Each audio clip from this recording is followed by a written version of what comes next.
अस्सलाम वालेकुम नाज़रीन, मेरा नाम अली हैदर है और आप देख रहे हैं प्रोग्राम एक पाकिस्तान। एक ऐसा वाक़या हुआ है जो इससे पहले सिफारती तारीख में कभी देखा न सुना। दो ममालिक के सदर मुश्तरका प्रेस कॉन्फ्रेंस कर रहे थे कि मीडिया के सामने दोनों में तलखी हो गई। इस तलखी की वजह क्या थी और ये शुरू कैसे हुई, प्रोग्राम में आपको बताएंगे। इंसाफ का इंतज़ार करते एक और पाकिस्तानी ने मजीद इंतज़ार के बजाय मौत चुन ली। उसकी तफसीलात भी प्रोग्राम में शामिल हैं, लेकिन सबसे पहले बात करेंगे इस महंगाई की जो रोज़ इदारों का इम्तिहान लेने वाली है। रमज़ानुल मुबारक की बाबरकत सातें हम पर साया फगन है। मसाजिद के मीनारों से नूर बरस रहा है। बख्शिश और मग़फ़रत की इल्तिजाएं, रहमत की उम्मीदें हैं। फ़र्ज़ंदाने तौहीद माह मुक़द्दस में इबादत और मनाजात के ज़रिए रब से करीब होंगे।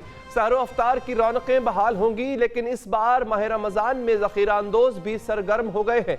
मुनाफा खोर भी मैदान में है। फल और सब्जियाँ आम आदमी की पहुँच से दूर हो चुकी हैं। अशाए खुरो नोश भी अक्सरियत की दस्तरस में नहीं रहे। रमज़ान आते ही पूरे पाकिस्तान में कीमतें एक बार फिर रॉकेट लॉन्चर की तरह ऊपर चली गई।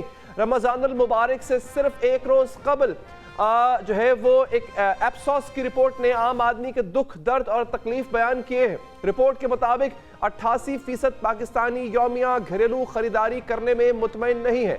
10 में से 7 पाकिस्तानियों का ख्याल है कि मुल्क गलत रस्ते पे गामजन है। यही नहीं बल्कि 10 में से 8 पाकिस्तानी अपनी मुलाजमतों के बारे में खुद को महफूज महसूस नहीं करते। एप्सोस रिपोर्ट की तस्दीक आज मार्केट रेट्स ने भी की है। पौश इलाके हो या फिर मुतवस्सित या फिर पसमानदा, हर इलाके के बाजारों में महंगाई का जिन बेकाबू ही नजर आता है। इंतजामिया हर साल की तरह इस साल भी महज दावे कर रही है, ताहम ये सब सिर्फ कागजों में नजर आ रहा है। कराची में पहले रोजे से कबल ही सब्जियां और फ्रूट महंगे हो गए। सोशल मीडिया पर बायकॉट की मुहिम है, जबकि बाजारों में आम आदमी की जेब पर खंजर चलाया जा रहा है। प्राइस लिस्ट में प्याज की कीमत 63 रुपए फी किलो मुकर्रर की गई थी, ताहम प्याज 80 रुपए फी किलो बेचा जा रहा है। इसी तरह लहसुन 610 की बजाय 1200 रुपए फी किलो में फरोख्त हो रहा है। इसी तरह फलों की कीमतों में भी नुमाया फर्क देखा जा रहा है। केला 146 रुपए की बजाय 250 रुपए दर्जन, सेब 219 की बजाय 350 रुपए किलो, अमरूद 138 की बजाय 200 रुपए फी किलो। वज़ीर आज़म पाकिस्तान ने आज रमज़ानुल मुबारक में 40 लाख खानदानों यानी तकरीबन 2 करोड़ अफराद बनते हैं, उनको डिजिटल वॉलेट के जरिए 5000 रुपए फी घराना देने का ऐलान किया, जिसके लिए इस साल हुकूमत ने 20 अरब रुपए की खतीर रकम मुख्तस की है।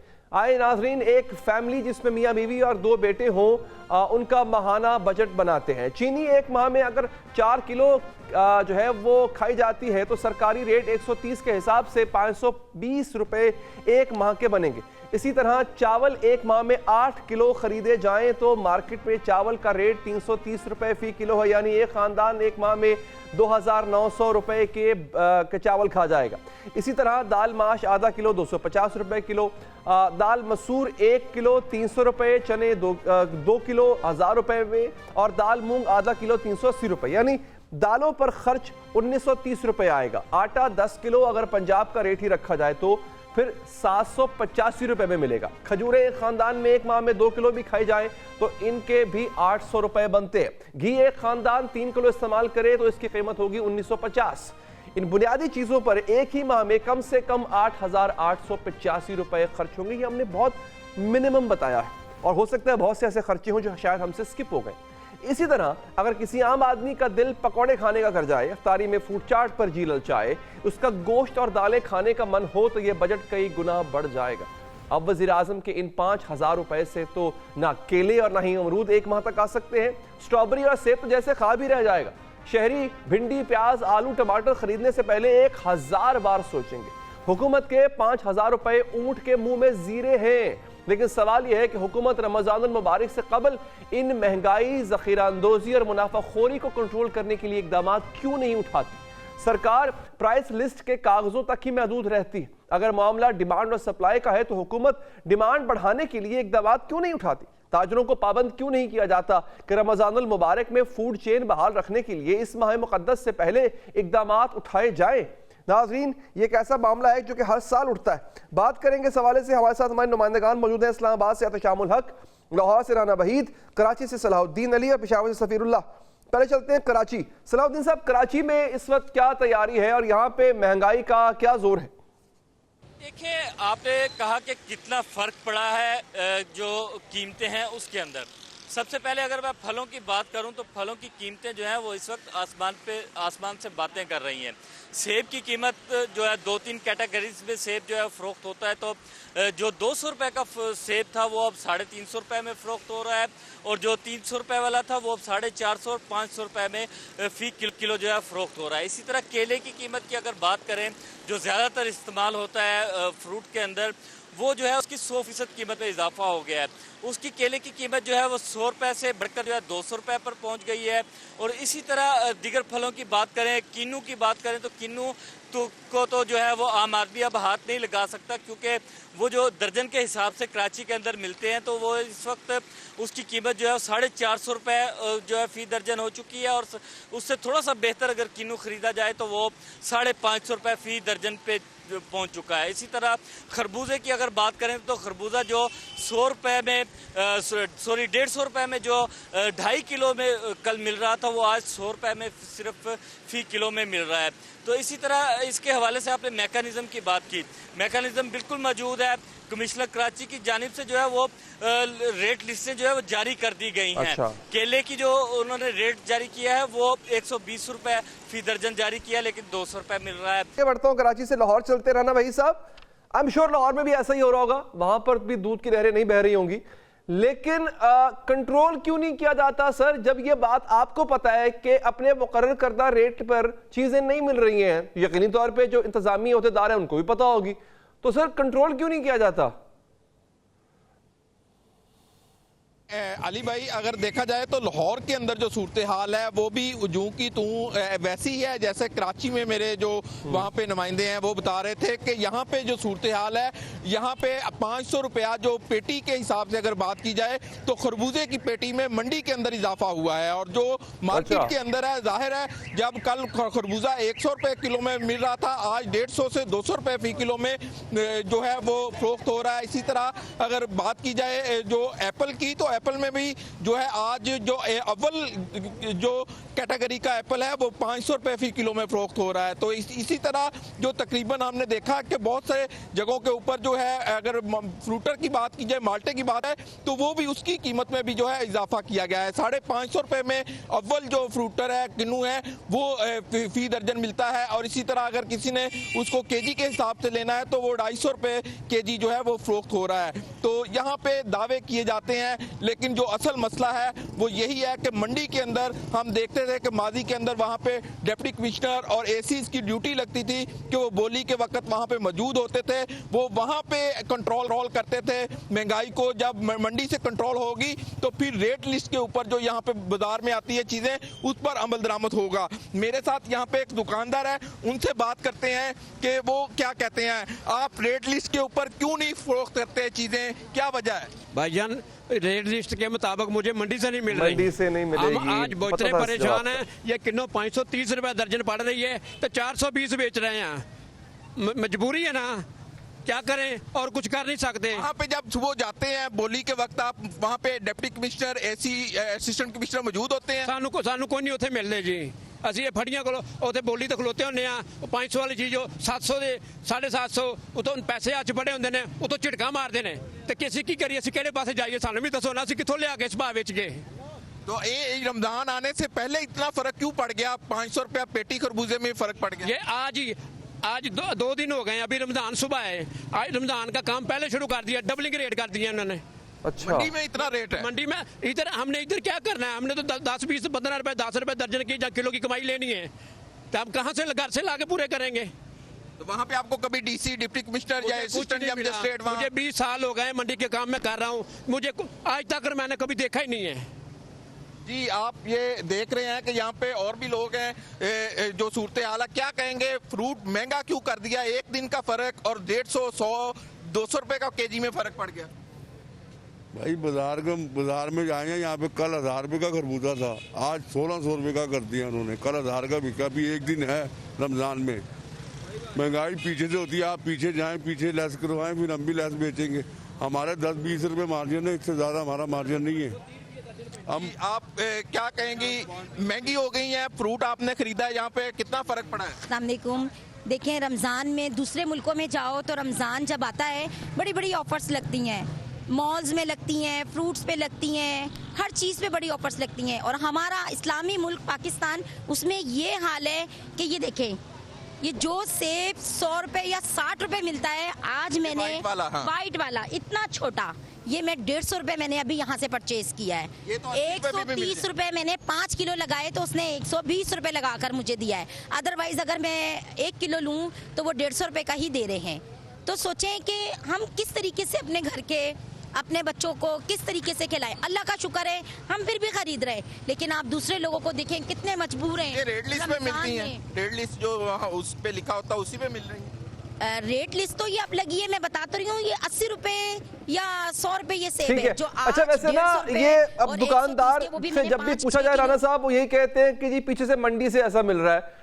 कौन सच बोल रहा है, कौन झूठ बोल रहा है, लेकिन जो भी ये कीमतें बढ़ाता है उनको मैं चाहता हूं कि हमारे मुल्क के उलमाए कराम ये बात कहें, बल्कि अब आगे जो पहला जुम्मा आएगा इंशाल्लाह रमजान का, वो ये खुतबा दें जुम्मे में कि ऐसे कीमत बढ़ाने से सवाब नहीं बढ़ता। ये अब न जाने हमारे मुसलमान पाकिस्तानी मुसलमान भाइयों को क्या हो जाता है, व्यापारियों को उनको लगता है कि कीमतें बढ़ा के मुनाफा कमा लेंगे, पर उस मुनाफे से उम्रा करने जाएंगे। अच्छा खैर, पेशावर चलते हैं जी। हमारे साथ वहाँ पे हमारे रिपोर्टर सफीरुल्लाह साहब मौजूद हैं। सफीर साहब, पेशावर में क्या व्यापारी, क्या दुकानदार यही कहते हैं कि पीछे से रेट हमें जो है वो इतने का मिल रहा है, हम क्या करें, या यहाँ पे कोई सूरत हाल डिफरेंट है? जी बिल्कुल, रहमतों, बरकतों और जहन्नम से निजात का महीना, इंतहाई बाबरकत महीना यानी माह सियाम की आमद मैं सुन नहीं पा रहा सफीरुल्लाह साहब को। होना तो ये चाहिए कि जो अशय खुरनोश है उनकी कीमतों में कमी लाई जाए इस बाबरकत महीने में, लेकिन बिल्कुल ऐसा नहीं हो रहा है और इसके बिल्कुल बरकस और उलट ही हो रहा है। पेशावर की अगर हम बात करें तो रमज़ानुल मुबारक की आमद के साथ ही जो अशय खुरनोश हैं और ग़िज़ाई अजनास हैं उनकी कीमतों को पर लग गए हैं और वो देखते ही देखते जो है तो आसमानों पर पहुंच गए हैं। चिकन जिसकी कीमत एक हफ्ता कबल तकरीबन, अच्छा एक काम कीजिएगा सफीर साहब, सो सॉरी मैं आपकी बात काट रहा हूँ, रेट तो यकीनी तौर पे सार्फिन को पता होंगे, जरा आप अगर किसी दुकानदार से बात करके पूछे, मैं चाह रहा हूँ कि अच्छा चले ठीक है, आप जरा रेट्स बता दें हमें, फिर हम वापस आएंगे आपके पास। इस्लामाबाद चलते हैं फिलहाल, एहतशामुल हक साहब हमारे साथ मौजूद है। एहतशाम साहब, वहाँ पे क्या है, इस्लामाबाद तो कैपिटल है जी, वहाँ पे तो वैसे भी कहा जाता है कि चीज़ें महंगी मिलती है अमूमी तौर पर, तो इस्लामाबाद में सिचुएशन क्या है? जी बिल्कुल, जिस तरह आपने कहा कि जो आपकी बातें हैं वो तो दुरुस्त हैं, लेकिन आपने तैयारियों के हवाले से बात की, यहाँ पे कोई तैयारियां नहीं है। अच्छा। क्योंकि या तो उनके सैलरीज नहीं आई, या तो लगता है कि उनके पास कुछ पैसे नहीं है कि यहाँ पे आ सकें। पिछले साल के अगर देखा जाए तो ईद से पहले और रमजान से पहले लोग बड़ी तादाद में जो मार्केट से वहाँ आते हैं और यहाँ पर फ्रूट्स लेते हैं, अफ्तारी के लिए चीज़ें लेते हैं और सहरी के लिए चीज़ें लेते हैं, क्योंकि फर्स्ट रोज़ा है तो उनकी जितनी भी तरीके वो ये होती है कि वो मार्केट जाए, अपने बच्चों के साथ, फैमिली के साथ तमाम तर चीज़ें जो वो डिसाइड करें और रोज़े का तमाम जो मुकम्मल है वो कर सकें, तैयारियां मुकम्मल। लेकिन यहाँ पे कोई लोग जो है उस तरह नहीं है। अब जारी बात है, पैसे ही ना हो, भले चीजें सस्ती ही हो क्यों ना हो, लेकिन अगर जेब में पैसे ही नहीं है, लोगों को ना कारोबार चल रहा है, ना किसी के पास जॉब नहीं है, जॉब है तो उसके पास सैलरी नहीं है, अगर ये सब कुछ होगा तो फिर वो खरीदेंगे कहाँ से? अच्छा आप एहतशाम साहब, क्या आप बात कर सकते हैं किसी दुकानदार से, वो उससे पूछ सकेंगे क्या ये उसी भाव बेच रहा है जो भाव हुकूमत ने मुकर्रर किया? देखिए, सब्जी और ये चीजें तो कुछ हद तक मान सकता है बंदा। अब अंडा जो कि बहुत ज्यादा इस्तेमाल हो सकता है, होता है भी है, और तो उसकी कीमत जो है वो 300-310 तक पहुंच गई है। मैं कोशिश करता हूं कि मैं किसी नहीं, तो क्या ये अंडे का रेट मुर्गी ने मुकर्रर किया है? ये मुर्गी अकड़ गई है कि मैंने अंडा सस्ता नहीं देना? लगता है सही है, लगता है सही, क्योंकि वो सोने के अंडे हैं तो रमजान में सोने के अंडे लगता है लोग ज्यादा इस्तेमाल करते हैं, तो इस वजह से कीमत जो वो बढ़ चुकी है। एहतशाम साहब, आई एम रियली सॉरी मैं आपको काट रहा हूं, बट मुझे कहा जा रहा है क्योंकि वहां पे ब्रेक का वक्त है, हमें आगे बढ़ना है। बहुत बहुत शुक्रिया एहतशाम, हमें इस्लामाबाद से आगाह करे राना भाई साहब, बहुत शुक्रिया आपका, आपने हमारी आवाम से भी बात करवाई, बहुत अच्छा रिपोर्ट किया आपने, बहुत शुक्रिया आपका। हमारे साथ मौजूद थे पेशावर से सफीरुल्लाह साहब, आपका भी बहुत बहुत शुक्रिया। आगे बढ़ेंगे नाजरीन, सब कुछ बिल्कुल ठीक चल रहा था, जंग खत्म होने के इम्कानात पैदा हो गए थे, अमेरिका को यूक्रेन की मादनियात तक रसाई मिलने वाली थी, यूक्रेनी सदर इसी मुआहदे के लिए अमेरिका आए थे, व्हाइट हाउस पहुंचने पर उनका पुरतपाक इस्तकबाल किया गया था। उन्होंने अमेरिका को यूक्रेन की मादनियात तक रसाई देने के मुआहदे पर दस्तखत करने थे। बदले में अमेरिका ने रूस यूक्रेन जंग रुकवानी थी। अमेरिकी सदर इससे पहले यूरोपीय रहनुमाओं के साथ एक खुशगवार सिफारती हफ्ता गुजार चुके थे। सब कुछ बिल्कुल सही सिमत में जा रहा था। अमेरिकी और यूक्रेनी सदर ने बस एक प्रेस कॉन्फ्रेंस करना थी। इसके बाद मामलात उस सिमत में चल पड़ने थे जो सिमत पहले से तयशुदा थी। लेकिन फिर जब वो प्रेस कॉन्फ्रेंस हुई तो सब कुछ बदल गया। रहनुमाओं की मुस्कुराहटें गुस्से में बदल गईं, लहजे ऊंचे होते गए, चेहरों पर गजब और नाराजगी की सुर्खी दौड़ने लगी। ये वो लम्हा था जब यूक्रेन की सफीर ने पहले अपना मुंह छुपाया, फिर परेशानी के मारे अपना हाथ माथे पर रख लिया। शायद सब खत्म हो चुका था। लेकिन ये सब कुछ हुआ क्यों? अमेरिकी सदर ट्रंप और यूक्रेनी सदर ज़ेलेंस्की की मुलाकात तकरार में कैसे बदली, जिसका इख्तिताम इस कदर बदमज़गी पर हुआ? इसका आगाज बहुत ही खुशगवार अंदाज में हुआ था। एक दूसरे के मौक़िफ़ से अदम इत्तफाक तो मौजूद था, लेकिन इसका इजहार बहुत ही अच्छे अंदाज में मुस्कुराते हुए किया जा रहा था। प्रेस कॉन्फ्रेंस में एक मौका पर अमेरिकी सदर ने कहा कि यूरोप ने अमेरिका के मुकाबले पर यूक्रेन को बहुत ही कम पैसे दिए। इस पर सदर ज़ेलेंस्की ने कहा, नहीं, इतने कम भी नहीं दिए। ट्रंप दोबारा अपना मौक़िफ़ दोहराते हैं, ज़ेलेंस्की फिर इनकार करते हैं। यह तकरार कुछ देर चलती है, लेकिन इस पर रंग मिजाह का ही रहता है। फिर दोनों हंसते हुए बात खत्म कर देते। ये खुश मिजाजी तलखी में कैसे बदल गई? तलखी भी इतनी कि ऐसा लग रहा था कि अभी कोई एक दूसरे को घूंसा मार देगा। इस तलखी का अहवाल आपको सुनवाएंगे, वो वीडियोस भी दिखाएंगे इस मुख्तसर से वक्फे के बाद। हम बात कर रहे थे किस तरह से डोनाल्ड ट्रंप और प्रेसिडेंट ज़ेलेंस्की की एक मुलाकात, जो कि आज चर्चा बनी हुई है, पूरी दुनिया में इसका जिक्र हो रहा है, जो कितने अच्छे अंदाज से शुरू हुई, उसके बाद इसका अख्ताम इंतहाई तल्ख अंदाज में हुआ, लड़ाई होती रही। सिफारती तारीख में हमने ऐसे मनाजर नहीं देखे थे। तो अब जब ये हो चुका, जब मामलात हंसी खुशी चल रहे थे, तो फिर क्या हुआ? दोस्तों, प्रेस कॉन्फ्रेंस में सवाल करते हुए एक सहाफ़ी ने यूक्रेनी सदर से बदतमीजी की, तो इस मौका पर भी अमेरिकी सदर ने ज़ेलेंस्की का ही साथ दिया। यूक्रेनी सदर ज़ेलेंस्की स्याह पैंट और शर्ट में इस प्रेस कॉन्फ्रेंस के लिए आए थे। सहाफ़ी ने पूछा, आप अमेरिका की सबसे मोतबर जगह पर आए हैं, तो आपने सूट क्यों नहीं पहना? तब ट्रंप ने कहा, इन्हें तो ज़ेलेंस्की का लिबास पसंद आया था। सवाल के जवाब इंतहाई खुशगवार अंदाज में दिए जा रहे थे, लेकिन दोनों रहनुमाओं के मौक़िफ़ में अदम इत्तफाक भी पाया जा रहा था।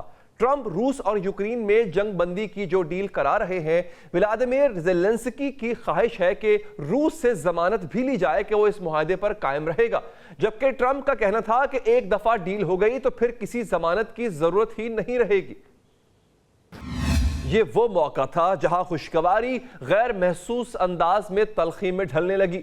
यूक्रेनी सदर ज़ेलेंस्की ने इसरार किया कि रूसी सदर से कोई जमानत जरूर ली जाए। उन्होंने अमेरिकी सदर ट्रंप से कहा कि इससे पहले भी रूसी सदर कई मुआहदे तोड़ चुके हैं। ज़ेलेंस्की ने याद कराया कि डोनाल्ड ट्रंप की गुज़िश्ता मुद्दत सदारत में भी पुतिन ने मुआहदे तोड़े थे। प्रेस कॉन्फ्रेंस के दौरान सवालात के जवाब देते हुए यह तासुर भी मिलता रहा कि यूक्रेनी सदर रूसी सदर पुतिन के खिलाफ इंतहाई सख्त ज़बान इस्तेमाल करते, और ट्रंप चूंकि डील करा रहे हैं तो वो गैर जानिबदार रहने के लिए पुतिन के खिलाफ सख्त ज़बान को पसंद न करते। उन्होंने ज़ेलेंस्की से कहा कि एक बार मुआहदा हो जाता है तो जमानत की अहमियत 2% भी नहीं रहेगी। यूक्रेनी सदर ने जवाब दिया, कोई भी मुआहदा पुतिन को रोक नहीं पाएगा। सदर ज़ेलेंस्की जंग बंदी के मुआहदे में ये शिक भी शामिल कराना चाहते हैं कि इनके मुल्क में तामीर नौ और बहाली के तमाम अखराजात रूस ही अदा करेगा। सहाफ़ियों के सवालों के जवाब में भी उन्होंने यही कहा कि चूंकि पुतिन ने यह जंग शुरू की थी तो बहाली की कीमत भी अब दोनों रहनुमाओं में अदम इत्तफाक ज्यादा वजाहत से नजर आने लगा। ट्रंप ने कहा, यूक्रेन को जंग बंदी के लिए समझौता करना होगा। ज़ेलेंस्की ने कहा, एक कातिल से क्या समझौता किया जाए? ट्रंप ने कहा, आपने देखा ये ज़ेलेंस्की पुतिन से कितनी नफरत करते हैं। एक मौका पर ट्रंप ने कहा, जंग से यूक्रेन के बहुत से शहर तबाह हो चुके।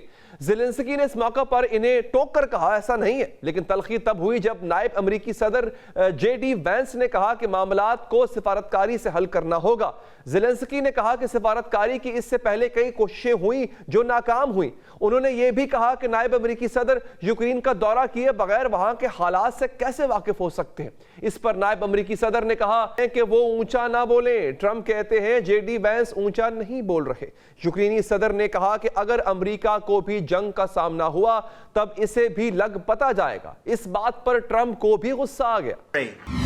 ट्रंप के गुस्सा करने पर यूक्रेनी सदर की आवाज भी ऊंची हो गई। ट्रंप ने भी जताना शुरू कर दिया कि अमेरिका ने यूक्रेन को अरबों डॉलर्स दिए हैं। ज़ेलेंस्की ने जवाब देने की कोशिश की, तब भी ट्रंप ने इन्हें रोक दिया और कहा कि ज़ेलेंस्की इस वक्त खाली हाथ है, इनके पास मौजूद तमाम पत्ते खत्म हो चुके। ये थे वो हालात जिनकी वजह से इतनी तलखी हुई। कनाडा, जर्मनी और इटली समेत यूरोपीय ममालिक ने यूक्रेनी सदर से इजहार यकजहती किया है, लेकिन जो कुछ व्हाइट हाउस में हुआ वो सिफारती तारीख में इससे पहले कभी नहीं हुआ। बात करेंगे, हमारे साथ मौजूद हैं तज्ज़िया निगार अनिला अली साहिबा हमारे साथ मौजूद हैं और हमारे साथ साबिक मुशीर सदर ट्रंप जनाब साजिद तारड़ साहब मौजूद हैं। तारड़ साहब, बहुत शुक्रिया आपके कीमती वक्त का।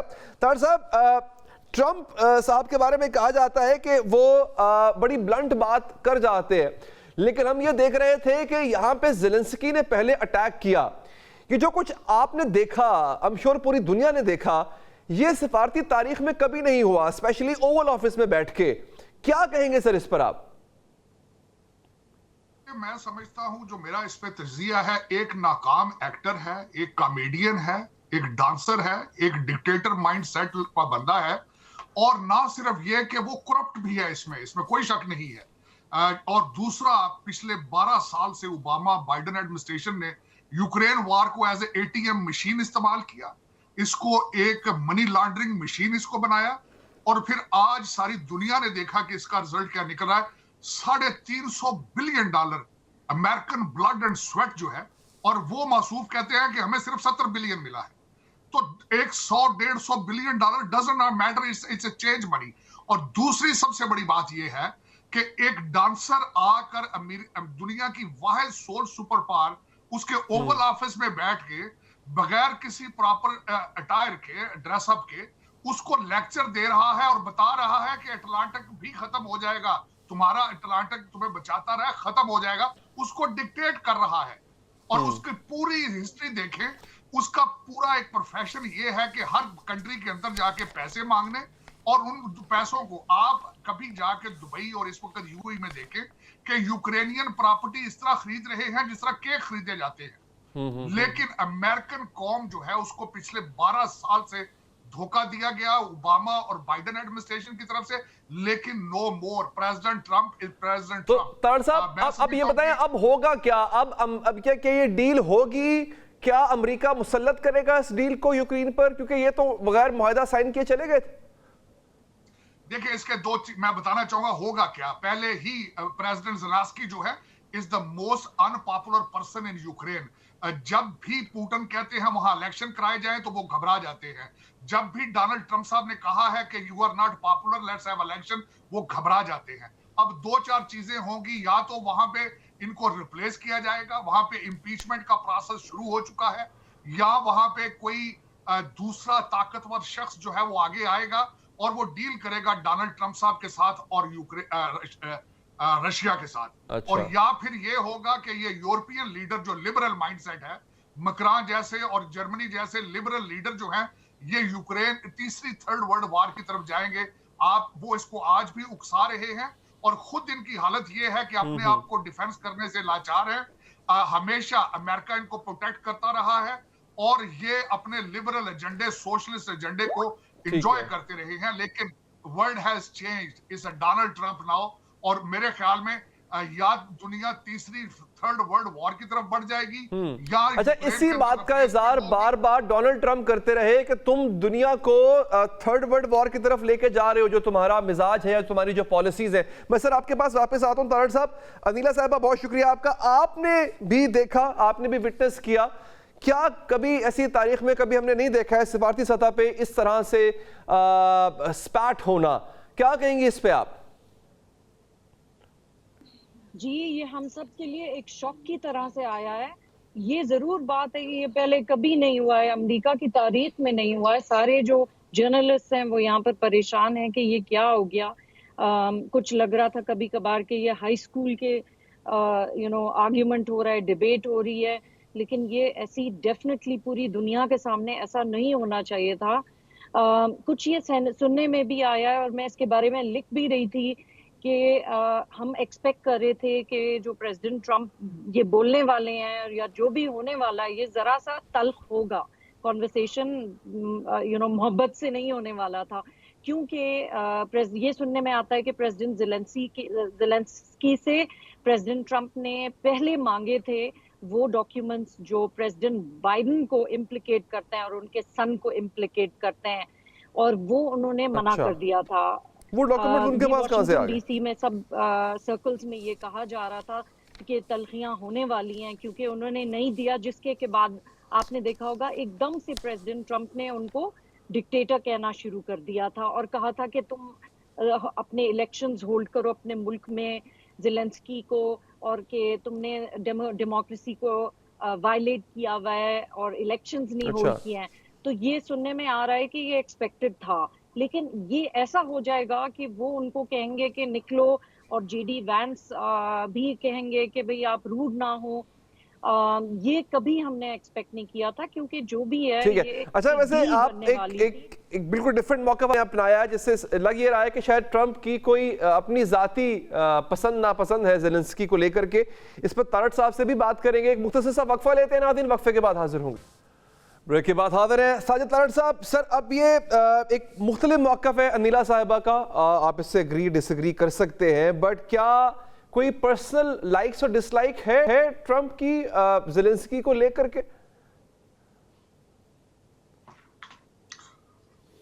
आपने मुझसे पूछा? जी जी जी जी जी तारड़ साहब, देखिए, दो चीजें हैं। पर्सनल लाइकिंग डिसलाइकिंग, तो डोनाल्ड ट्रम्प साहब ने इस सवाल का जवाब दिया था कि वो मिडल में है और वो पीस चाहते हैं। आपको मैं यहाँ बताना चाहूंगा, बार बार उन्होंने अपनी स्पीचेस और ड्यूरिंग कैंपेन भी वो कहते रहे हैं कि he wants to be remembered as a peaceful और यूनाइटेड प्रेसिडेंट। और लेकिन एक बात ये मैं जरूर कहूंगा, डोनाल्ड ट्रम्प साहब ने इस चीज का इजहार किया कि during election president of Ukraine Pennsylvania state के अंदर जाके बाइडेन और डेमोक्रेट पार्टी को सपोर्ट करते रहे हैं। तो दर हकीकत आपको ये अंदाजा हो, आपको पता हो कि आपके सामने जो बंदा बैठा है वो ओपन कैंपेन करता रहा है आपके खिलाफ, तो अल्टीमेटली यू होल्ड दैट।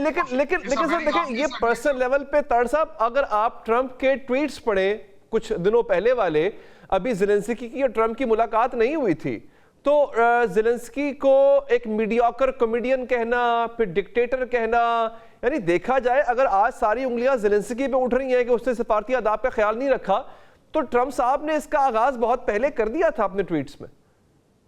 देखें, दो चीज, अल्टीमेटली ये ट्वीटें 2 हफ्ता पहले हुई हैं, इलेक्शन साल पहले ऑलमोस्ट ये कैंपेन करते रहे हैं पेंसिल्वेनिया में उनके खिलाफ। और तीसरी बात ये है कि डोनाल्ड ट्रम्प साहब का स्टाइल है उनका ये कि वो हमेशा अपनी मीटिंग से पहले, नेगोशिएशन पर बैठने से पहले एक प्रेशर क्रिएट करते हैं, और वही उनका टैक्टिक था। लेकिन एक इसमें बात जरूर है कि वाकई इसमें कोई एग्जैजुरेशन नहीं है कि ही इज अ कॉमेडियन और ही वाज अ डांसर,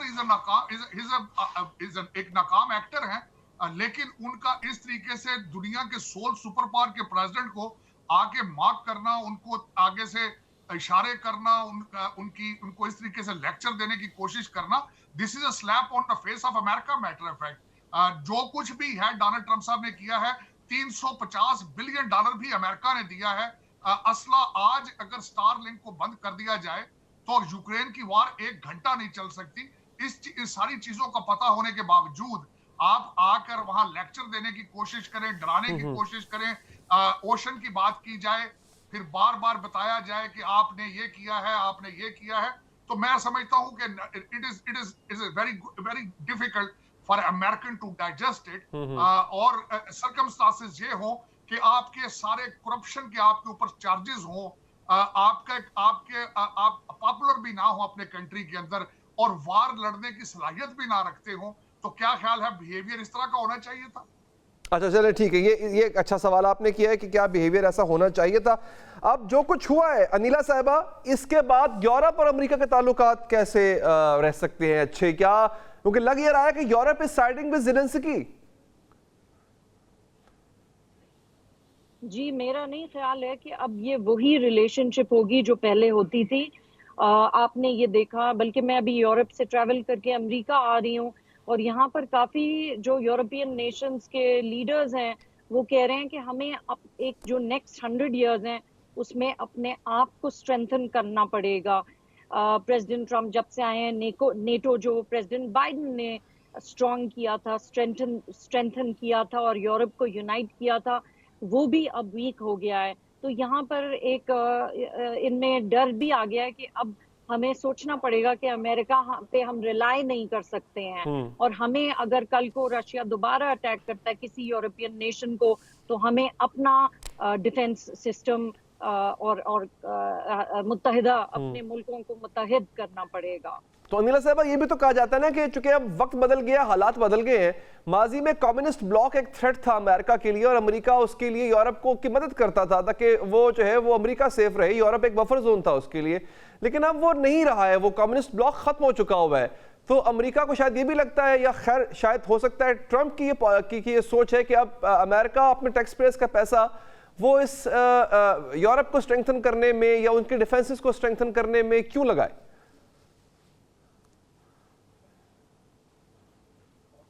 जी, ये जरूर बात है कि प्रेसिडेंट ट्रम्प के पास इस वक्त फुल मैंडेट है कि वो डील्स करें। जैसे कि उन्होंने जब प्रेसिडेंट ज़ेलेंस्की को बुलाया, उन्होंने इसलिए नहीं बुलाया सिर्फ कि वो चाहते हैं कि पीस क्रिएट करें, वो ये भी चाह रहे थे कि जो अमेरिका ने अपना शेयर ज्यादा दिया, यूरोपियंस ने कम दिया टू प्रोटेक्ट यूक्रेन, तो वो चाह रहे थे कि अमेरिका को कुछ उसके रिटर्न में मिले। तो अनफॉर्चुनेटली वो डील भी नहीं साइन हुई जिससे कि अमेरिका को वो मिनरल्स मिल सकते थे। और ये सही बात है कि अमेरिका देता रहता है और फिर भी गालियां खाता है। तो इस व्यू से अमेरिकन को वो अग्री करते हैं प्रेसिडेंट ट्रम्प से कि अब हमें सिर्फ लोगों को गिव नहीं करना है, हमें गिव एंड टेक करना है। तो इसमें उनकी सपोर्ट है। लेकिन ज्यादातर जो इस वक्त शॉक एंड हॉरर है वो डेफिनेटली डेमोक्रेट्स को है। रिपब्लिकन्स जैसे कि लिंजी ग्रैम हैं और सेनेटर मार्को रूबियो हैं, वो तो बहुत क्लोज एलाइज हैं प्रेसिडेंट ट्रम्प के, और उनको लगा कि रिपब्लिकन्स को जनरली लगा कि ज़ेलेंस्की ने बदतमीजी की प्रेसिडेंट ट्रम्प से। इन सम वे मैं भी समझती हूँ कि थोड़ा सा उनको हम्बल होके आना चाहिए था, और प्रेसिडेंट ट्रम्प अगर कह रहे हैं तो कहते, उनको पता था ये पब्लिक पे जा रहा है। ठीक है तारड़ साहब, अब ये अमेरिकन अवाम ने तो देखा कैसे ट्रंप ने जो है वो हिफाजत की थी ओवल ऑफिस के यूं कह लें कि उसकी सैंक्टिटी की, लेकिन अब क्या अमेरिका वो अपने 300 अरब डॉलर निकलवा पाएगा यूक्रेन से, जो यूक्रेन देने से फिलहाल तो इनकारी है? वो कहता है ये एड थी, फंड तो था, अपना लोन तो था ही नहीं। देखिए, दो चीजें अर्ज करना चाहूंगा। सबसे पहले तो दुनिया को और अमेरिकन खासकर टैक्स पेयर को सोचना चाहिए कि पिछले 12 साल हमारे साथ क्या होता रहा है। 350 बिलियन हमारा गया जिसकी कोई गारंटी नहीं है। यूरोप, ये इशू यूरोपियन है और इसमें यूरोप ने कर्जे दिए हैं और उनके सिक्योर्ड लोन्स हैं। कितने स्मार्ट लोग हैं। और दूसरा मैं बताना चाहूंगा आपको कि यूरोप को अब जागना होगा। अमेरिका ने सेकेंड वर्ल्ड वॉर के बाद इनको एक मार्शल प्लान दिया था। अच्छा सर, तारड़ साहब, मैं बहुत माजरत के साथ, मुझे चूंकि बता दिया गया कि शो का वक्त खत्म हो गया, लेकिन जो आखिरी बात आपने की है बहुत इंपॉर्टेंट है। विश इस पे तफसीली गुफ्तगू हो सके, जो कि हम इंशाल्लाह अगले प्रोग्राम में जरूर करेंगे कि यूरोप को अब जागना होगा। साजिद तारड़ साहब शुक्रिया आपका, अनिला साहब आपका भी बहुत बहुत शुक्रिया। प्रोग्राम से अब तक के लिए इतना ही, मुझे दीजिए इजाजत। अल्लाह निगहबान।